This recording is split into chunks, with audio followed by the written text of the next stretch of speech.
Hey, welcome back to Relax Radio with me, Nick, keeping you guys company and keeping you informed all the way until 4 p.m. And we were talking about a lot of these things happening in the UK. And the one of the things is one of the main topics that I was talking actually earlier about was the UK scientists. They're hunting for the coronavirus mutations in a race to stay ahead of COVID. So yeah, back in March 4th, 2020, when there was just 84 confirmed cases of the COVID-19 in the UK, Professor Sharon Peacock recognized that the country needed to expand its capacity. And it needed to expand basically its capacity to analyze the genetic makeup of the virus. So the Cambridge University microbiologists, they understood all of that genomic sequencing, and it's gonna how crucial it is going to be for tracking the disease, controlling outbreaks, developing vaccine, and all of that. So she began, Professor Peacock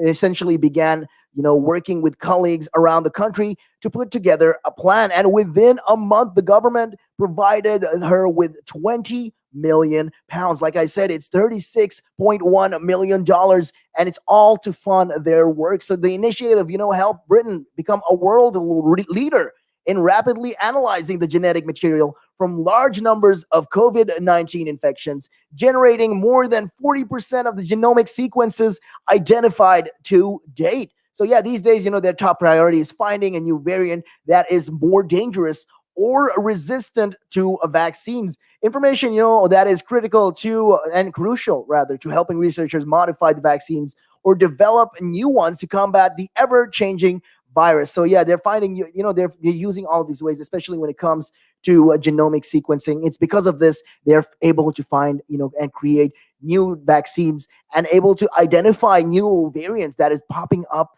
in these their virus DNA. So yeah, their RNA. My bad, RNA. That is exactly what I'm talking about. And Dr. Eric Tupol, the chair of Innovative Medicine is at Scripps Research in San Diego. They said that this is how you show the world how you do this. And he says, basically, genomic sequencing. It's the process, of mapping unique genetic makeup of individual organisms. And in this case, we're talking about the virus that causes the COVID-19. So yeah, these techniques, is being used by researchers to study everything from cancer to outbreaks of food poisoning and the flu virus. But this is the first time authorities are using it to provide real-time surveillance of a global pandemic. So yeah, Peacock, who is 62, heads Britain's sequencing efforts as executive director and chair of the COVID-19 UK Genomics Consortium, also known as ACOG UK. And the group she helped create this group a year ago. So yeah, during the first week of this month, COG UK sequenced 13,171 viruses. That is a lot of viruses they've sequenced just by the first week of this month. So up from 260 during its first 12 days of operation back in March 2020. So yeah, this is all according to the weekly reports on the group's website. So yeah, behind that growth though is a system that links the science of genomic sequencing with the source of Britain's national healthcare system. So yeah, positive COVID-19 tests from hospitals and community testing programs around the country are sent to a network of 17 laboratories where scientists spend their days, extracting the genetic material from each and every swab, analyzing it to identify the virus's unique genetic code. So yeah, these sequences, essentially what they do is they cross-reference this with the public health data to better understand how, why, and where COVID-19 is spreading. So, when mutations in this vaccine corresponds, with any other unexplained increase in cases, that is a clue that a new variant of concern is circulating in the area. So yeah, the importance of the genomic sequencing is colossal and it's obvious, but it's been obvious late last year as the number of new infections became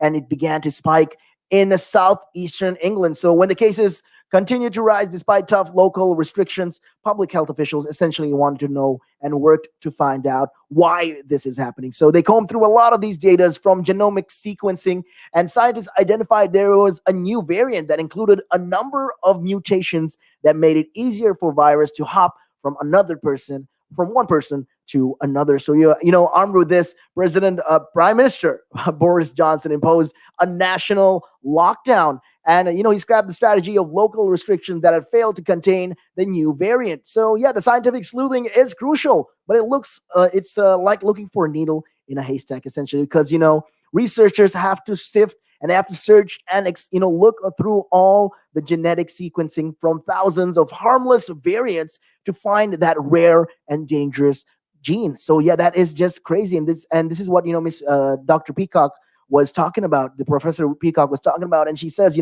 it's vital so that we can understand what variants are circulating, and both in the UK and around the world. Therefore, the implications of that on a vaccine development and the way that we may have to adapt these vaccines. So yeah, she also says, that the efforts is a worldwide collaboration with more than 120 countries submitting sequences to GIS Aid, a data sharing hub originally created to track the influenza virus. Well, Iceland, Australia, New Zealand, and Denmark actually sequence a higher percentage of their COVID-19 cases, for more than Britain. But Denmark also works faster. But the COG UK's work, combined with Britain's size and high number of cases, have made it, the leader in sequencing COVID-19. So yeah, the UK has submitted 379,294 of the almost 898,000 sequences in the GIS Aid database. So yeah, that is crazy. Just looking at the numbers shows why the UK is one of the leading authorities right now in the COVID-19 pandemic. So yeah, that is what they're talking about. And yeah, the work, is paying dividends even for advanced countries like Denmark, where scientists use tools developed in UK to analyze their own data. And this is all said by Mads Albertsen, a professor at Denmark's Aalborg University, who is part of the country's genomic sequencing effort. So yeah, they're talking about how this is, happening. And the US is also trying to learn from Britain, President Biden, of the Biden administration. Essentially, they want to reverse the anti-science policies of his predecessor that slowed the country's sequencing efforts. So yeah, that's something that he is working right now on. And he's taking UK as an example. And he's trying to, work with the UK. So representatives from COG UK took part in a recent call with American researchers and the Rockefeller Foundation aimed at building capacity in the United States. So yeah, this is all that is happening. So yeah, to Peacock and the crew's credit, they didn't just stop at sequence, Topol said. They organized labs to do this other work, which is actually very intensive lab assessment. And then there's the epidemiologic assessment too. So everything has to fire on every cylinder, It's like a car with 12 cylinders. They all have to fire to move. So that's why he's basically talking about how this is a lot of teamwork, a lot of hard work. And they're all working at once, trying to figure out ways to sequence these genomes. So yeah, the UK sequencing success was built on the foundation of groundbreaking genetic science in Britain, stretching back to the work of James Watson, Francis Crick, and Rosalind Franklin, who were created and credited with discovering the chemical structure of the DNA. And other British scientists developed early sequencing techniques and later new technology that slashed the time and cost of sequencing. So like I said, the UK is leading when it comes to this one. When it comes to genomic sequencing, rather, from 898,000, we submitted 379,000 sequences to the GISA database. So yeah, that is a mind-boggling amount right there. So yeah, it's just crazy. What we do as a country. So yeah, the success of this, that attracted a lot of investments as well, such as the Wellcome Trust's 1992 decision to create the Sanger Center to help map the human genome, further expanding the pool of expertise in UK. So yeah, Britain's National Health Service provided a wealth of data for researchers to studies. Yet colleagues say Peacock personally deserves much of the credit for the COG's UK's success. So yeah, though she doesn't, she likes to highlight all of the other people who helped her as well. So there's been a lot of this. Like, it's great to see, what we are doing as a community and as a country, and how, we are putting a lot of our efforts in the right places. We're putting our concentration, because right now, like I said, the vaccines are not easy to come by.